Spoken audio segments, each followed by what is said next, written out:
کہ جب ہم دکھی ہوتے ہیں یا کوئی پریشانی ہوتی ہے یا دل پہ کوئی بوجھ ہوتا ہے یا ہمیں کوئی مسئلہ پیش آتا ہے یا کوئی ضرورت پیش آتی ہے تو ہم سب سے پہلے کس کا سوچتے ہیں؟ یہ ایک ٹیسٹ ہے ہمارے لیے.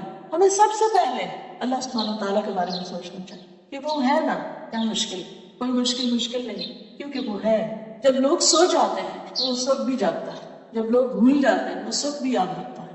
جب لوگ ناراض ہو جاتے ہیں وہ اس وقت بھی ہماری سنتا ہے. اور شرک کا پہلا دروازہ ہی یہاں سے کھلتا ہے جب بندہ اپنی کسی بھی مشکل میں اللہ کی طرف جانے کی بجائے لوگوں پر توکل کرنے لگے، لوگوں کے پیچھے بھاگنے لگے، انسانوں پر امیدیں رکھے اور انسانوں کو اپنا رازق اور اپنا مالک سمجھنے لگے. کوئی انسان ایسا نہیں کہ جو ضرورت مند نہ ہو.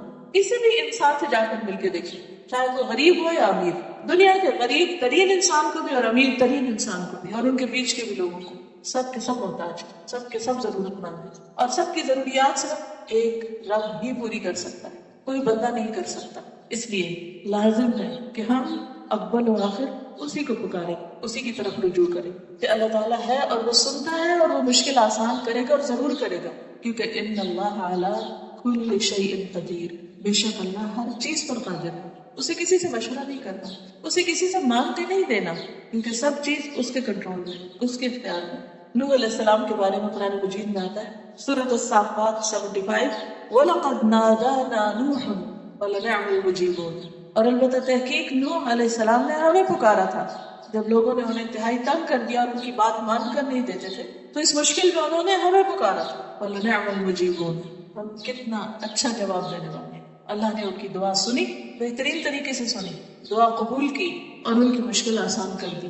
مشکل کتنی بھی بڑی ہو، آزمائش کتنی بھی طویل ہو، دکھ اور درد کتنا بھی گہرا کیوں نہ ہو، کسی بھی قسم کا کیوں نہ ہو، کبھی بھی اللہ کی رحمت سے مایوس نہیں ہونا چاہیے. ہمیشہ پر امید رہنا چاہیے. ہمارے لیے مشکل ہوتی، اللہ کے لیے مشکل نہیں.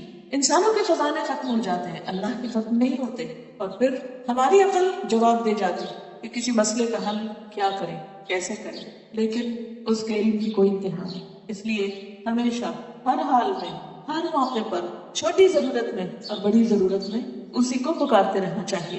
وَاذْكُرْ رَبَّكَ فِي نَفْسِكَ، بندوں کو پکارنے کے لیے تو اونچی آواز میں بولنا پڑتا ہے، چیخنا چلانا پڑتا ہے، لیکن اس کو دل دل میں تضرعا وخیفۃ، عاجزی اور زاری کے ساتھ، گڑ گڑا کے، چپکے چپکے، ودون الجہر من القول، اور آہستہ آہستہ زیر لب باتیں کرتے کرتے، بالغدو والآصال، صبح اور شام، ولا تکن من الغافلین، اور غافلین میں سے نہ ہونا. کیونکہ عبادت کا کیا مطلب ہے؟ محبت، اطاعت، عاجزی اور انکساری کے ساتھ اللہ کے آگے جھکنا. اور اس جھکنے میں جو اہم ترین اور پسندیدہ ترین چیز ہے وہ ہے اپنی ہر ضرورت کے لیے اللہ کے آگے ہاتھ پھیلانا، اللہ سے مانگنا. جب بھی کوئی بھی پریشانی زندگی میں ہو، سب سے پہلے اللہ ہی کا خیال دل میں آنا.